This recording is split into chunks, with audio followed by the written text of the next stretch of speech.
Hello, everybody, and a good day to you all. Today, I am talking about The Flash, episode number 11, Dead or Alive. This episode was directed by Harry Giorgian. Hopefully, I said that right. If I said it wrong, I am very sorry, man. I apologize. But in this episode here, we have H.R. Wells, who has been living in this new world, and people have accepted him somewhat. I mean, Cisco still has his ups and downs with him, but he's pretty much getting along with the group.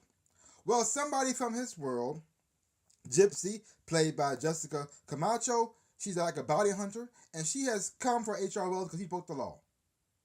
Because they have a law in the world not to cross dimensions, not to cross other worlds. Because they used to do it, but somebody messed it up for everybody, so now there's a law against it, and HR broke the law, and it's her job to bring him back to justice. So he could be executed, which is a big extreme. I mean, okay, he broke the law. True. Okay. Yes. But his law didn't hurt no one or get no one killed. So the idea that they had to kill him now is a little rough, a little hardcore.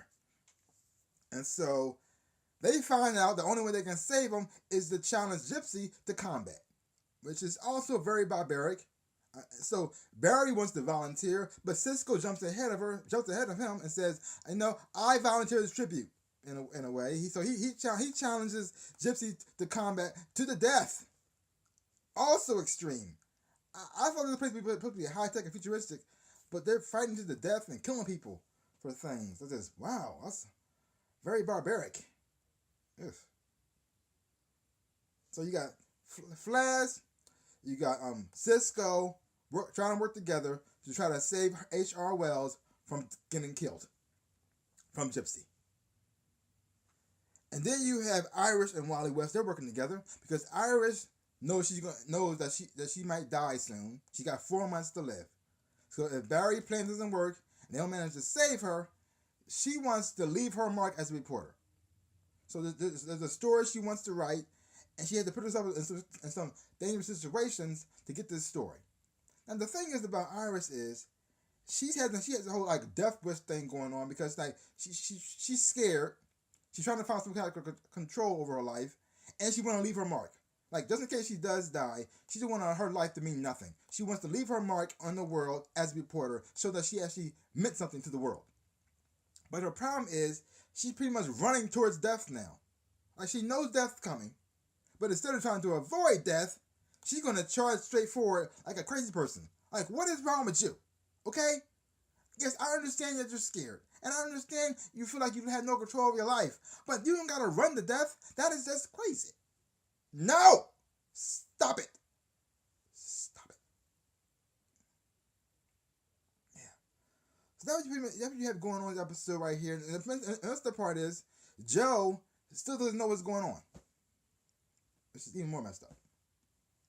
He should know what's going on with his children at all times. That really happened in this episode right here. Like I said, it's a really good episode. Really did enjoy it a whole lot. It's very emotional driven because you had the whole thing while Iris dying is really messing up everybody. And you seeing Barry finally trying to find a way to make himself faster so he get faster for Savitar. But he also finds out that maybe maybe the reason why Iris dies is because he wasn't supposed to be the hero. Maybe there's someone else who can take his place who can actually do the job and save the day. Because see, Barry always thinks that when he sees something bad happen, everything rests and falls on him. He has to carry it all on his shoulders, and he keeps trying to save everybody else from this problem by doing it all himself. But now he's starting to realize, which I'm happy for this, he's starting to realize maybe doing it all by myself is not the right thing to do. Maybe just taking all of the burden all by myself isn't the right thing. Maybe I can lend it to someone else, and someone else can carry the load and help me out a little bit. And that might actually change the future, which is thank you for this. Because Barry has a hard time learning this. He keeps doing the same thing over and over and over again. And this is the first time actually seeing him actually learning from his mistakes and actually doing something different and trying to change it up and do the right thing for once. Now, will this plan work? Hopefully it does. But for now, I'm glad he's actually learning from his past mistakes and trying to do something better for the future. Thank you. And I had to say, Gypsy, played by Jessica Camacho, was amazing. I loved her on the show. I wish she stayed. And I actually liked her relationship with Cisco as well. Both have the same powers, and she's a beautiful woman. I mean, she's very extremely beautiful. I like the personality. I like the interaction with one another. It was their dialogue was amazing. I enjoyed that a whole lot. This was a great episode. Had a whole lot of fun watching it. I highly recommend this show. Check it out for yourself. Take my word for it. Hopefully, when you watch it, you will enjoy it too. Leave your comments down below. Let me know what you thought of this episode of The Flash. That's pretty much all I gotta say about that. So give my channel a like, a thumbs up, boom, and subscribe to my channel and share. I really would appreciate it. Like I always say, in my dreams and in my life, I am the Ninja Rabbit. Peace out, peoples.